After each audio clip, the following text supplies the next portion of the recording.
नमस्कार। मैं आपकी पुरानी दोस्त डॉक्टर हेमलता भारती, जो कि पीडियाट्रिक ऑफ्थेल्मोलॉजिस्ट है। मैंने अपने पुराने वीडियो के थ्रू आपके बहुत सारे क्वेरीज को सॉल्व करने की कोशिश की है। तो आज मैं एक बहुत ही कॉमन टॉपिक के साथ हूँ, वो है हेरिडेटरी आई डिजीजेस।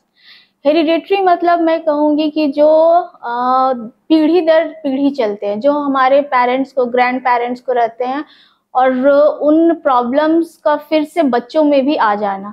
ऐसे ही कुछ प्रॉब्लम्स के बारे में हम आज बात करेंगे। तो ऐसी बीमारियां हैं कौन कौन जो कि हेरिडेटरी कहलाती हैं। पहला हम आएंगे रिफ्रैक्टिव एरर। रिफ्रैक्टिव एरर आप कहिए यानी आंखों में चश्मे का लगना। वो मायोपिया भी हो सकता है, मतलब माइनस ग्लासेस भी यूज कर सकते हैं, या प्लस ग्लासेस, या एस्टिग्मेटिज्म। अगर ग्रैंड पेरेंट्स को, दादा दादी को, मम्मी पापा को, किन्हीं को ग्लासेस है तो बच्चों को भी ग्लासेस लगने की चांसेस रहती है। उसमें से सबसे ज्यादा चांसेस जो होते हैं मायोपिया पेरेंट्स के होते हैं। सपोज कि अगर मदर माइनस ग्लास पहन रही है और फादर भी माइनस ग्लास पहन रहे हैं, तो ये मैक्सिमम चांस है कि बच्चों में भी माइनस ग्लासेस आएंगे। सेकेंड, अगर एक parent suppose mother minus glass पहन रही है तो बच्चे में भी आने के चांसेस है, but as compare to the previous one थोड़ा कम है। तो अगर पेरेंट्स को, ग्रैंड पेरेंट्स को हाई मायोपी कुछ ग्लासेस है तो अपने बच्चों का जरूर आई चेकअप कराएं।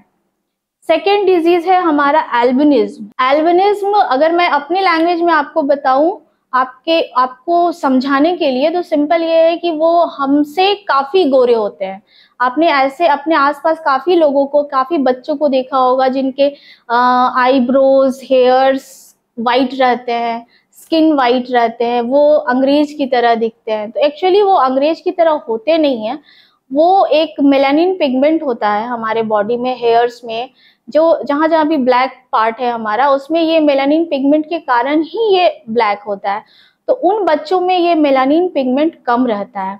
तो एल्बिनिज्म जो है ये भी बच्चों में आने की चांसेस होते हैं। अगर किन्हीं ग्रैंड पेरेंट को, मामा पैटर्नल, या फिर मम्मी को, नाना की तरफ से किन्हीं को भी ये प्रॉब्लम है तो बच्चों में आने का एक चांसेस रहता है। तो हमें उसके लिए भी अटेंटिव रहना चाहिए। थर्ड आते हैं हम ग्लोकोमा, जो मैंने अपने पहले वाले वीडियो में भी बताया हुआ है कि ग्लोकोमा को हम कैसे पहचान सकते हैं, कैसे रोक सकते हैं। तो अगर आपके फैमिली हिस्ट्री में किन्हीं को ग्लोकोमा भी है तो आप अपने बच्चों का आई जरूर चेक करवाएं। और आफ्टर 40s तो आप खुद भी अपना आई चेक करवाएं कि कहीं ग्रैंड पेरेंट्स के थ्रू आप में भी इतना आ गया। और रेगुलर आई चेकअप रहेगा तो सही टाइम पे हम उसको ट्रीट भी करते हैं। थर्ड है हमारा स्क्विंट या स्ट्रैबिस्मस। स्ट्रैबिस्मस यानी कि आंख का टेढ़ा होना।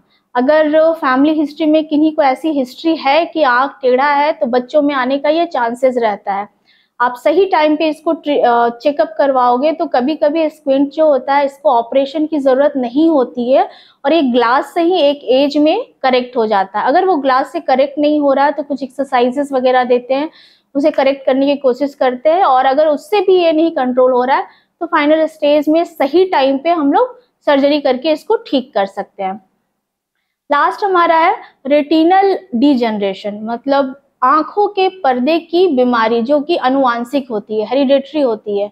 आपने शायद सुना होगा रतौंधी, रात में जिनको नहीं दिखता है, ऐसा एक्चुअली में होता है। ये हम फिल्म में देखे हुए हैं, लेकिन जब मैं अपने आई डिपार्टमेंट में आई की पढ़ाई पढ़ने लगी तो मुझे ये पता चला कि ये सच में ऐसा होता है। तो ये भी होता है, आपका अनुवांशिक होता है, हेरिडेटरी होता है। तो अगर किन्हीं को आपके खानदान में, किन्हीं को फैमिली हिस्ट्री में ऐसा कुछ प्रॉब्लम है तो एज अर्ली एज पॉसिबल अपने बच्चों का फुल आई चेकअप करवाइए, ताकि सही टाइम पे, सही समय पे सही ट्रीटमेंट मिल पाए, तो उनका डिजीज जो है प्रोग्रेस ना हो पाए। आई थिंक आपको ये वीडियो काफ़ी इंफॉर्मेटिव लगा होगा। नेक्स्ट वीडियो में मैं सारी बीमारियों के बारे में अलग अलग डिटेल में आपको बताऊंगी। धन्यवाद।